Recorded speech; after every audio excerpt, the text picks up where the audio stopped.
지면 미국이 무너진다. 이스라엘을 두고 미국 안에서 진지하게 오가는 말입니다. 땅도 작고 인구도 900만인 나라인데 왜 절대 질 수 없는 나라가 돼버렸을까요? 물론 누구나 답을 갖고 있죠. 유대 자본의 로비, 미국 복음주의의 성경적 지지, 그리고 냉전 이후의 지정학.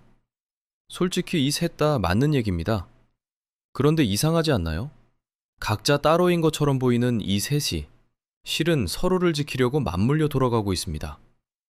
오늘은 이스라엘을 떠받치는 삼중 외벽을 하나씩 벗겨볼게요. 이스라엘은 국토 면적이 경상남북도를 합친 것과 비슷한 크기입니다. 인구는 약 900만 명. 한국의 5배쯤 되는 영토를 가진 나라들이 주변을 둘러싸고 있죠. 그 주변이 어떤 나라들이냐면 교과서에서 분쟁 지역으로 나오는 곳들이 대부분입니다. 사방이 적국이에요.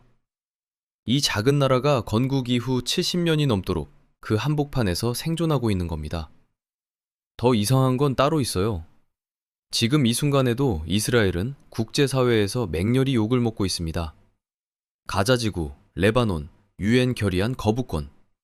뉴스에서 안 좋은 내용으로 등장하지 않는 날이 없죠. 하지만 무너지지 않아요. 오히려 군사적으로, 외교적으로, 경제적으로 더 단단해지고 있습니다. 저도 처음에 이게 잘 이해가 안 됐거든요. 보통 이 질문을 받으면 3가지 답이 나옵니다.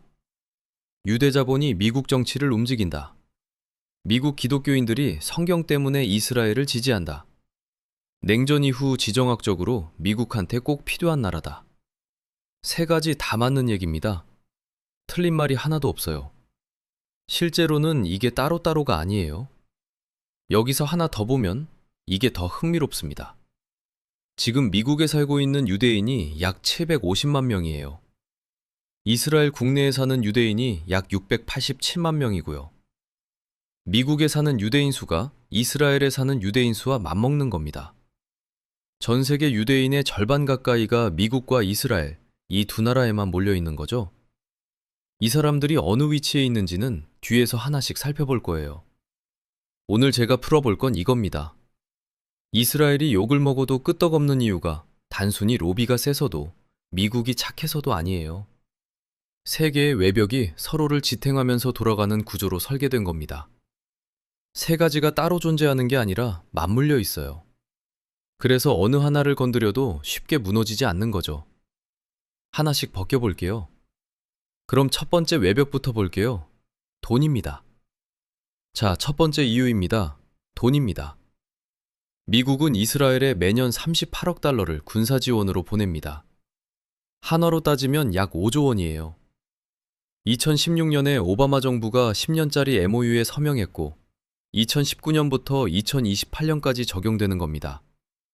이게 어느 정도 규모냐면 이스라엘 전체 국방 예산의 14%에서 20%를 미국이 채워주는 거예요. 국방비 5분의 1을 외국에서 받는 나라. 생각해보면 굉장히 특이한 구조죠. 여기서 더 흥미로운 건 이 돈을 어떻게 쓸 수 있냐는 겁니다. 보통 미국의 대외 군사자금, FMF라고 부르는 이 지원은 받는 나라가 미국산 무기를 사는 데만 쓸 수 있어요. 사실상 미국 방산업체 매출을 보장해주는 구조입니다. 이스라엘만 예외예요. 지원금의 일부를 자국 방위산업에 직접 투자할 수 있는 나라는 전 세계에서 이스라엘 하나뿐이에요. 그러니까 미국 돈으로 이스라엘 무기 회사가 성장하는 겁니다. 아이언돔이 바로 그 결과물 중 하나죠. 이스라엘 라파엘과 IAI가 개발하고 미국이 2011년부터 2021년까지 누계 16억 달러를 지원했습니다. 건국 이후로 따지면 누적 금액이 어마어마해요. 미국이 이스라엘에 준 원조를 다 더하면 명목 기준으로 1740억 달러입니다. 미국 역사상 가장 많은 원조를 받은 나라가 이스라엘이에요. 인플레이션까지 반영하면 3천억 달러가 넘습니다. 그리고 2023년 10월 7일 이후에는 별도 패키지로 163억 달러가 추가로 의회 승인을 받았습니다. 전쟁 중에도 파이프라인이 끊기지 않는 거예요. 솔직히 이 숫자들을 처음 다 모아놓고 보니까 저도 다시 읽었거든요. 단순한 동맹 지원을 넘어 설계된 구조처럼 보이기 시작했습니다. 여기서 에이펙 얘기를 안 할 수가 없어요. 에이펙, 미국 이스라엘 공공문제위원회라고 불리는 미국 최대 친이스라엘 로비 단체입니다. 이 조직이 2024년 선거 사이클에서 지출한 금액이 1억 2,690만 달러예요. 미국 역사상 단일 선거 사이클에서 친이스라엘 단체가 쓴 돈 중 역대 최대 규모입니다. 361명의 후보를 지원했는데 민주당이든 공화당이든 가리지 않았어요. 친이스라엘 성향이면 당적 상관없이 지원합니다. 구체적인 사례도 있어요. 진보 성향의 민주당 하원 의원 자말 보우먼이 있었는데 그가 이스라엘 정책에 비판적인 입장을 취하자 에이펙이 그의 낙선 운동에 집중 투자했습니다. 결국 그는 2024년 경선에서 졌어요. 반대로 마이크 펜스 같은 거물급 정치인들은 친이스라엘 발언을 정치 경력 내내 일관되게 유지했고 에이펙 행사연단에도 빠지지 않고 섰죠. 이 구도가 의원들 사이에서 어떤 신호로 작동할지는 굳이 설명하지 않아도 아실 것 같습니다. 다만 여기서 한 가지 짚어둘 게 있어요. 미어샤이머와 월트 교수가 2007년에 이스라엘 로비와 미국의 외교정책이라는 책에서 에이펙 같은 로비 조직이 미국 외교를 왜곡한다고 주장해서 상당한 논쟁을 불러일으켰습니다. 다만 미어샤이머 본인도 로비가 전부라고는 하지 않았어요. 로비가 작동하는 데는 그것이 깔리기 좋은 토양이 있어야 하거든요. 그 토양 이야기는 두 번째 외벽에서 나옵니다. 여기서 한 가지 의문이 남습니다. 이 돈이 어디서 나오는 걸까요? 돈이 생기려면 표가 있어야 합니다. 두 번째 외벽입니다. 자, 두 번째 이유입니다. 돈 얘기를 했으니까 이제 표 얘기를 해야 해요. 정치인이 움직이려면 돈도 필요하지만 표가 있어야 하거든요. 이 표가 어디서 나오냐고요? 여기서 개생뚱맞게 아일랜드가 나옵니다. 1820년대 아일랜드. 영국에서 막 건너온 존 넬슨 답이라는 젊은 목사가 있어요. 원래는 평범한 성공의 사제였는데 이 사람이 성경을 파고 파다가 독특한 신학 체계를 만들어냅니다. 바로 세대주의라고 부르는 거예요. 어렵게 들리지만 핵심은 단순해요. 구약에서 하나님이 유대인에게 약속한 땅, 그 약속은 아직 살아있다. 그러니까 유대인이 이스라엘 땅으로 돌아가는 건 단순한 정치 사건이 아니라 예언의 성취다. 이게 세대주의의 핵심이에요. 솔직히 이게 저한테는 처음엔 굉장히 생소했거든요. 기독교 신학에서 왜 이스라엘 건국이 나오는 거지? 이게 나중에 엄청난 파급력을 가지는 이유를 알고 나면 고개가 끄덕여져요. 다비가 이 신학을 들고 미국으로 건너갑니다. 1862년부터 1877년 사이에 무려 7차례나 미국을 방문해요. 7번이요. 그냥 취미로 다닌 게 아니에요. 이 사람이 각지를 돌아다니면서 목사들과 신학자들에게 자기 이론을 퍼뜨리기 시작해요. 그리고 당시 미국 최대의 복음 전도자였던 D.L. 무디의 부흥운동과 만나면서 세대주의는 날개를 달아요. 결정적인 계기가 1909년에 찾아옵니다. 스코필드 성경이라는 주석 성경이 출판되는데 이 책에 세대주의 해석이 빼곡하게 달려 있어요. 지금으로 치면 스마트폰에 앱 업데이트가 뜨는 거랑 똑같아요. 미국 개신교 교단 전체에 세대주의 패치가 깔리기 시작한 거죠. 남부 바이블 벨트, 오순절파, 침례교, 복음주의 교단 전반으로 퍼져나가요. 한 세기도 안 돼서 미국 복음주의 교회의 사실상 주류 신학이 됩니다. 그러면 이게 이스라엘이랑 어떻게 연결되냐고요? 1948년 이스라엘이 건국됩니다. 이 사람들 눈에는 그게 뭐로 보이겠어요? 성경이 맞았다는 거예요. 2000년 전 예언이 자기 눈앞에서 이루어진 거예요. 세대주의 신학을 믿는 미국 복음주의 기독교인들 입장에서 이스라엘 지지는 선택사항이 아니에요. 신학적 의무에 가까운 거예요. 이 움직임이 조직화된 게 2006년이에요. 텍사스의 존 해기 목사가 큐파이, 이스라엘을 위한 기독교 연합을 창립해요. 창립 당시부터 화제였는데 마이크 펜스 같은 거물급 정치인들이 연례 집회에서 연설하기 시작하고 전국 단위 의원 로비 네트워크를 가동해요. 그리고 2023년 기준 회원이 1,000만 명을 넘어섭니다. 이 숫자를 좀 봐야 해요. 1,000만 명이요. 미국 인구의 약 3%예요. 이게 들을 때는 작아 보이는데 미국 정치에서 3%가 얼마나 큰지 아시죠? 2016년 대선에서 트럼프와 힐러리의 격차가 미시간에서는 0.2%, 위스콘신은 0.8%, 펜실베이니아는 0.7%였어요. 세 주 다 1%도 안 됐어요. 1,000만 명짜리 조직화된 단일 이슈 유권자 블록은 의회에서 그 어떤 의원도 무시하지 못해요. 이런 얘기 재밌으셨다면 좋아요 한 번만 눌러주시면 저한테 큰 힘이 돼요. 여기서 정말 웃기는 아이러니가 있어요. 이스라엘이라는 나라는 원래 뭔가요? 세속 민족주의 국가예요. 시온주의 운동 자체가 유대교 신앙에서 나온 게 아니라 19세기 유대민족주의, 좌파 사회주의 운동에서 시작된 거거든요. 이스라엘의 초대 총리 다비드 벤구리온은 독실한 신자가 아니었어요. 이스라엘은 성경에서 약속된 성지보다 유대인이 안전하게 살 수 있는 현대 국가로 세워진 측면이 강해요. 흥미로운 건 이 나라를 가장 열렬하게 지지하는 사람들이 누구냐는 거예요. 유대교를 믿지도 않는, 오히려 유대인을 언젠가 개종시켜야 할 대상으로 보는 기독교 근본주의자들이에요. 생각해보면 이게 보통 이상한 조합이 아니거든요. 이스라엘 입장에서는 쓸 수 있는 카드는 다 써야죠. 실용적으로 이 지지를 받아들이는 거예요. 신학적으로는 좀 불편할 수도 있지만 정치적으로는 1,000만 표짜리 지지 블록이 나쁠 이유가 없잖아요. 미국 복음주의 개신교 인구 전체로 보면 약 1억 명이에요. 이 중에서 강경 친이스라엘 성향이 집중된 교단들이 큐파이 같은 단체를 채우고 있어요. 의원들 입장에서 생각해보면요. 선거구에 이 사람들이 수만 명씩 있는데 이스라엘에 반하는 입장을 내기가 얼마나 어렵겠어요. 표를 생각하면 안 되는 거예요. 그래서 파트 1에서 봤던 에이펙 그룹이랑 이게 맞물려요. 에이펙이 돈으로 밀어주는 의원들이 있고 큐파이가 표로 밀어주는 의원들이 있는데 상당수가 같은 의원이에요. 한 명에게 돈도 가고 표도 가고. 이 의원이 이스라엘 지지 입장을 바꿀 수 있겠어요? 파트 1에서 돈이 어디서 오냐고 했잖아요. 이 표들이 있으니까 의원들이 친이스라엘 입장을 유지하고 그 의원들이 군사지원 법안을 통과시키는 거예요. 구조가 연결되는 거죠. 자, 2개 봤습니다. 돈과 표. 하지만 이걸로도 설명이 안 되는 게 있어요. 세 번째 외벽은 훨씬 더 큰 이야기입니다. 자, 세 번째 이유입니다. 2개 봤습니다. 돈과 표. 다만 이걸로도 설명이 안 되는 게 있어요. 세 번째 외벽은 훨씬 더 큰 이야기입니다. 국가 대 국가의 이야기. 그것도 70년이 넘는 이야기예요. 그럼 처음부터 이렇게 사이가 좋았냐고요? 아닙니다. 1948년 이스라엘이 독립을 선포했을 때 트루먼 대통령이 11분 만에 승인했다는 거 아시죠?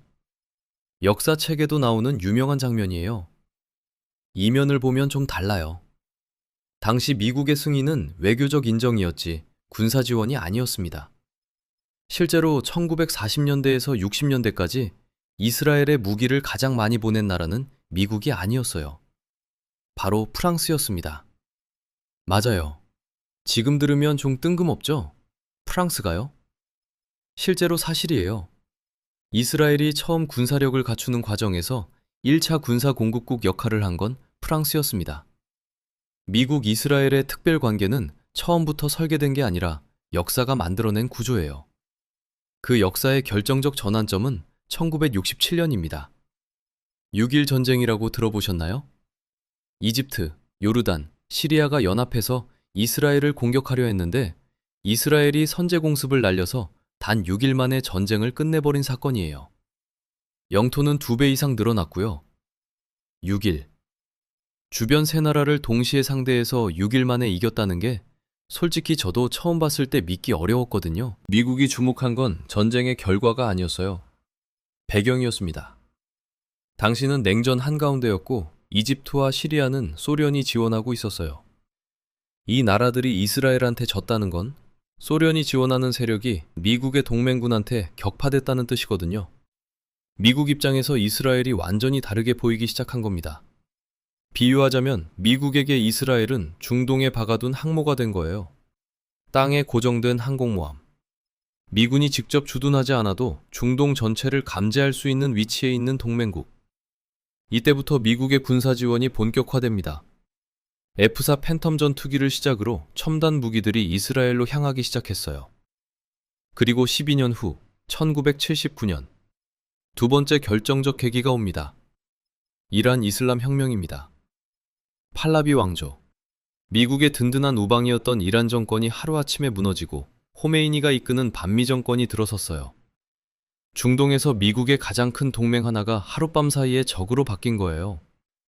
이 순간부터 이스라엘의 전략적 가치는 또 한 단계 올라갑니다. 믿을 수 있는 중동 우방이 이스라엘 하나로 줄어들어 버린 상황이니까요. 미국이 이 관계를 유지해온 논리도 있어요. 중동 내 유일한 민주주의 국가. 미국 외교 담론에서 수십 년 동안 반복된 프레임입니다. 체계가 비슷한 나라끼리는 동맹 관계가 안정적으로 유지된다는 논리죠. 이게 맞냐 틀리냐를 떠나서 이 프레임이 미국 의회에서 이스라엘 지원 예산을 통과시키는 서사로 계속 작동해왔다는 건 사실이에요.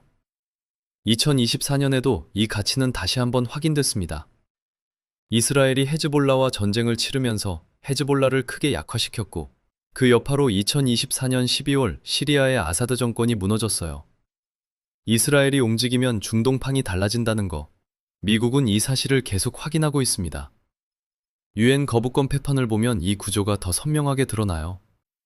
2023년 10월 하마스와의 전쟁 중에 민간인 보호를 요구하는 결의안이 유엔 안보리에 올라왔어요.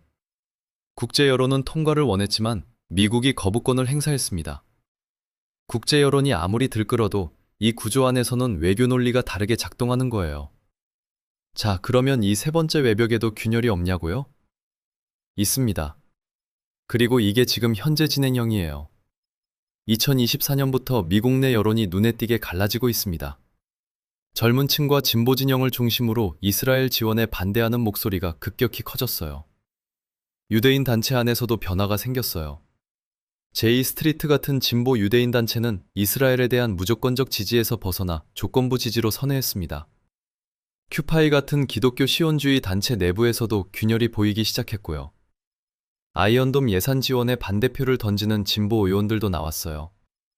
이 균열이 세 번째 외벽 자체를 무너뜨릴 수준인지는 아직 판단하기 어렵습니다. 다만 70년 넘게 흔들린 적 없던 구조에 처음으로 금이 가기 시작했다는 건 사실이에요. 냉전이 만들었고 혁명이 강화했고 거부권이 유지해온 이 외벽. 그리고 지금 처음으로 그 벽 안쪽에서 소리가 나고 있습니다. 그래서 이 세 외벽이 어떻게 서로를 지키는지 한번 정리해 볼게요. 자, 지금까지 세 가지 외벽을 봤습니다.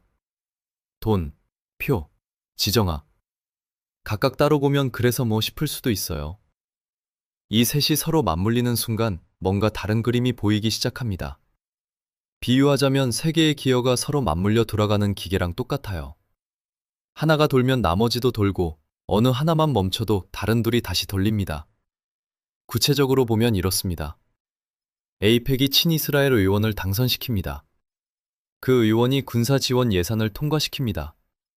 이스라엘은 그 돈으로 군사력을 유지하고 에이펙은 우리가 해냈다는 성과를 보여주며 다음 기부를 이끌어냅니다. 회로가 닫힙니다. 여기에 큐파이 1000만 명의 표가 들어오면 어떻게 되냐고요? 의원들이 이스라엘 지지를 선거 공약으로 걸지 않으면 그 표가 빠져나갑니다. 에이펙의 로비가 효과를 보려면 원래 이스라엘의 우호적인 의원이 당선돼야 하는데 큐파이가 그 환경을 만들어주는 겁니다. 두 기어가 같은 방향으로 돌고 있어요. 세 번째 기어인 지정학은 이 전체에 정당성을 입혀줍니다. 중동의 유일한 민주주의 동맹이라는 프레임이 있는 한 군사 지원은 원조가 아니라 국익으로 포장됩니다. 국익 프레임이 살아있는 한 의회는 예산을 끊기 어렵고 예산이 유지되는 한 이스라엘의 전략적 가치는 계속 증명됩니다. 그래서 한마디로 이건 구조입니다. 도덕적으로 옳아서가 아니에요. 종교적으로 신성해서도 아닙니다. 세계의 톱니바퀴가 서로를 돌리는 메커니즘이 70년 넘게 작동하고 있는 겁니다. 이스라엘이 욕을 먹어도 끄떡없는 이유는 여기 있어요. 이 문제를 하나의 이유로 설명하려 하면 반드시 놓치는 게 생깁니다. 로비 때문이라고 하면 왜 로비가 그렇게 강력한지가 빠집니다. 종교 때문이라고 하면 그 종교가 어떻게 정치 권력으로 전환됐는지가 빠집니다. 지정학 때문이라고 하면 그 지정학적 가치를 누가 어떻게 만들어 왔는지가 빠져버립니다. 매주 이런 탐구. 놓치고 싶지 않으시면 구독이랑 알림 설정 해두시면 돼요.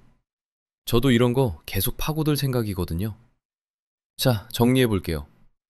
첫 번째 외벽. 연간 38억 달러와 에이펙이라는 선거 자금의 흐름. 두 번째 외벽. 1,000만 명을 넘긴 기독교 시온주의자들. 19세기 아일랜드에서 만들어진 신학이 미국 정치의 표로 전환된 구조.